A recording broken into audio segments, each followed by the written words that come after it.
mas também estamos sendo afetados.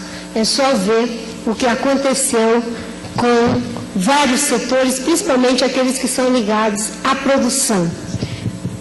Obrigada.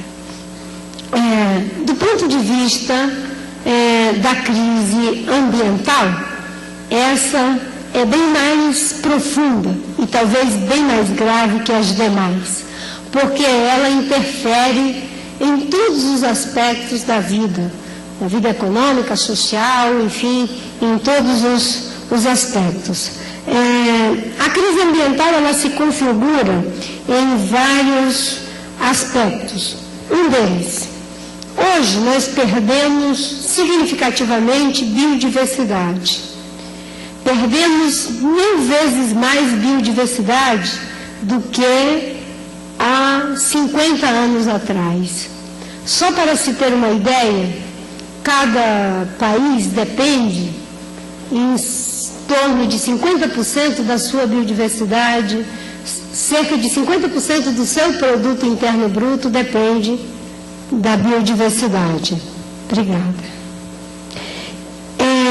Se nós formos para outros aspectos, sem falar nesse, sem falar apenas na perda de biodiversidade, nós vamos verificar que ao perder biodiversidade, que significa várias espécies de animais, de insetos, perder as florestas, nós só na perda de determinadas espécies de insetos, e, enfim, nós temos prejuízos altamente relevantes para a agricultura. Hoje já existem estudos da Embrapa que dizem que há uma diminuição da produção agrícola em várias regiões do Brasil em função da perda dos agentes polinizadores naturais. Do ponto de vista das florestas, a perda da cobertura florestal do planeta, e o Brasil tem a maior floresta tropical do planeta, mas é o país que tem maior quantidade de floresta, 65% do nosso território ainda é floresta. A perda dos países florestados em relação às suas florestas é dramático do ponto de vista do equilíbrio global, pelas emissões de CO2 que essas florestas podem levar, enfim, ao aumento do aquecimento da temperatura, mas também em função do estresse hídrico que pode acontecer.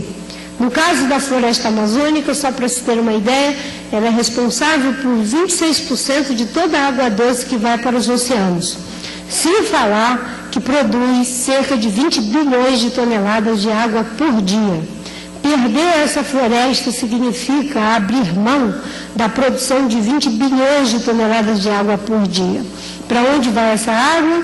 Essa água, a maior parte, serve para as chuvas que se precipitam no sul, no sudeste e no centro-oeste. Segundo o projeto Os Rios Voadores, essas regiões seriam desertas se não tivéssemos a floresta amazônica. Vocês conseguem imaginar o que é a região mais populosa do nosso país como um deserto? E só não é um deserto por causa da Amazônia. Durante muito tempo as pessoas diziam, bem, esse negócio de floresta não tem nada a ver com o regime de chuvas, porque afinal de contas os europeus destruíram as suas florestas e não aconteceu nada, continua chovendo lá. O problema é que as florestas deles produziam as chuvas que caem nos oceanos. E nos oceanos a gente não vê lá se está chovendo, se não está chovendo, também não vai fazer muita diferença, não é isso? Muita diferença que eu digo em termos da percepção, não do ponto de vista do fenômeno em si, tem sim uma consequência, correto? Estou falando aqui só no sentido metafórico. A Mata Atlântica era 1.300.000 quilômetros quadrados quando os portugueses chegaram aqui. Hoje só restam 7%. E as pessoas também diziam, bem, nós destruímos a Mata Atlântica, não desse jeito, não diziam assim, mas a Mata Atlântica não aconteceu nada. Também a Mata Atlântica, as precipitações nos oceanos. E aí a gente também não tinha a percepção. Só que a floresta amazônica, se for destruída, a percepção e a consequência é prática. Vai ser no sul, no sudeste e no centro-oeste. Então a crise ambiental, ela se expressa em vários aspectos, eu estou citando aqui. Mas se nós quisermos escolher um para chamá-lo de Armagedon ambiental, eu tenho um assessor que diz, você não pode ficar falando esse negócio de Armagedon, as pessoas não sabem o que é o Armagedon, né? É uma espécie de apocalipse, né? Ambiental, né? Uma batalha final. E o Armagedon ambiental é a mudança do sistema climático, né? O aquecimento global.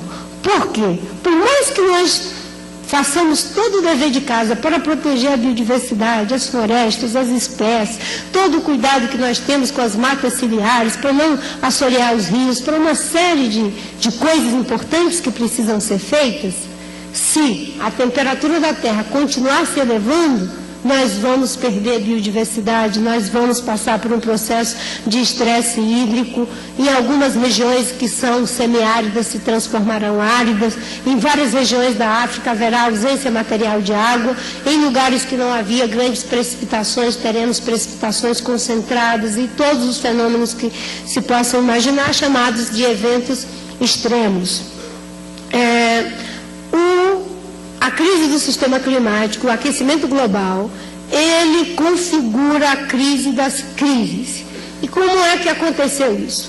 Isso aconteceu graças, dizem os cientistas, 95% dos membros do painel intergovernamental para o clima no âmbito das Nações Unidas, de que isso aconteceu em função da ação humana, principalmente a partir da Revolução Industrial, com a elevação das emissões do CO2 equivalente. A gente usa o termo equivalente para não dizer só dióxido de carbono, porque tem outros gases, não é o caso do metano, mas quando se faz o cálculo, se tem, né, uma base que a gente chama, não é, de equivalente. Então, começamos a ter uma grande emissão, né, de CO2 em função do uso de combustível fóssil, ou seja, do gás, do carvão e do diesel. Com isso, a Terra começou a aquecer. Também os cientistas dizem que nós já estamos vivendo sob os efeitos dessa mudança de temperatura. E dizem também que se nós ultrapassarmos os 2 graus de temperatura, nós poderemos comprometer toda a vida no planeta. Alguém consegue registrar o que isso significa? Que nós podemos inviabilizar a vida no planeta? Todas as formas de vida. O que existe de mais frágil no planeta Terra é a vida. A vida é o que entrou por último, me parece, aí que se for fazer o tempo das grandezas existentes no universo e irmos para o planeta Terra, a vida ela vai aparecer, me parece, nos últimos 7 minutos, aí, se formos pegar essas grandezas e transformar, né, num período razoável para a nossa compreensão humana. É como se a vida tivesse entrado nos últimos 7 minutos. E por que foi a última coisa? É porque todas as condições deveriam estar prontas e estavam prontas para suportar a vida, por isso que ela aconteceu. A ausência desse suporte levará à sua inviabilidade. Isso nos coloca diante de um dilema sem precedente. É um dilema de natureza política? É um dilema de natureza social? Sim. Econômico, cultural, o que quisermos. Mas, nesse caso, é fundamentalmente um problema de natureza ética. Por que é de natureza ética? Porque o ser humano ele é sustentado pela ética. Não há como ter, né, ser humano sem essa mediação da ética. É a ética que faz com que estejamos todos sentados aqui, né, e que os da cadeira de trás não estejam empurrando os da cadeira da frente para centrar no lugar deles. Porque a gente faz a mediação dos nossos interesses através desse valor chamado ética. É isso que faz com que eu ache que eu tenho o direito de comer, de me vestir, mas que o outro também tem. É por essa relação de dependência. Só que esse vínculo social, não é? Esse laço social, como dizem os psicanalistas, é muito fácil de ser estabelecido entre nós aqui agora, ou pelo menos com o nosso filho, com o nosso neto. Difícil é